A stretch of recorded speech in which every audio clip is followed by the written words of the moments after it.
안녕하세요. 콩파튜브 구독자 여러분, 더 맑은 내과 원장 박민선입니다. 이번 시간에는 말기 신부전증으로 투석을 하는 환자의 원인 질환 중에 한 5번째에 속하는 다낭성 신증후군을 이야기하려고 합니다.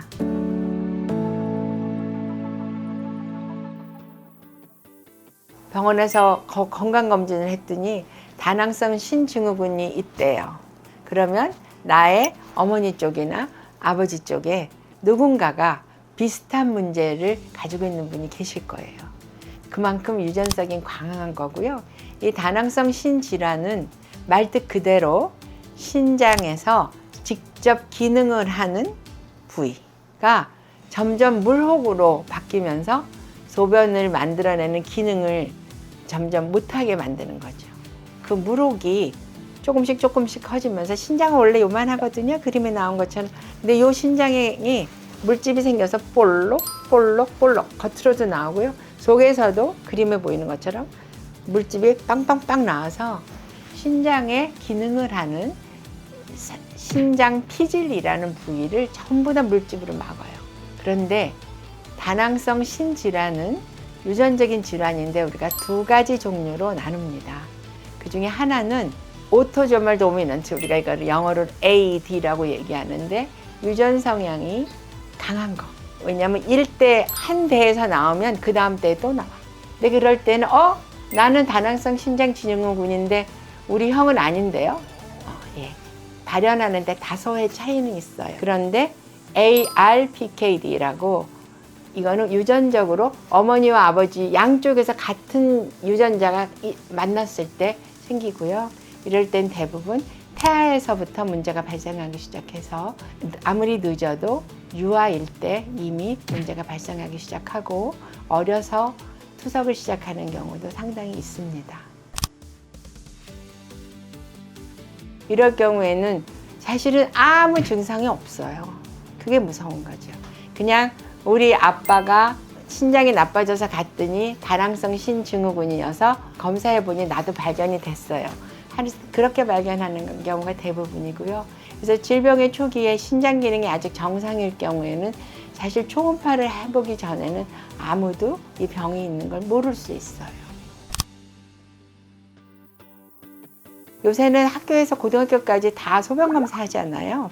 ADPKD, 다낭성 신증후군의 환자의 일부에서 소변에 살짝 피가 나오는 경우가 있어요. 그래서 그럴 경우에는 한 번쯤은 초음파까지 포함해서 검사해 볼 필요가 있고요.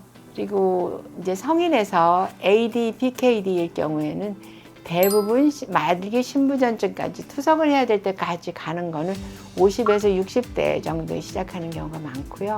다낭성 신증후군의 진행을 30대에 될 걸 50대, 60대, 70대로 지연시키면 그러면 좋은 거잖아요. 그러는데 가장 중요한 역할을 하는 것은 혈압입니다.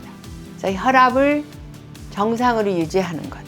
그 신장 내부의 혈압을 떨어뜨리는 기능이 좋은 혈압약의 일종을 아주 소량 초기부터 사용할 수 있습니다.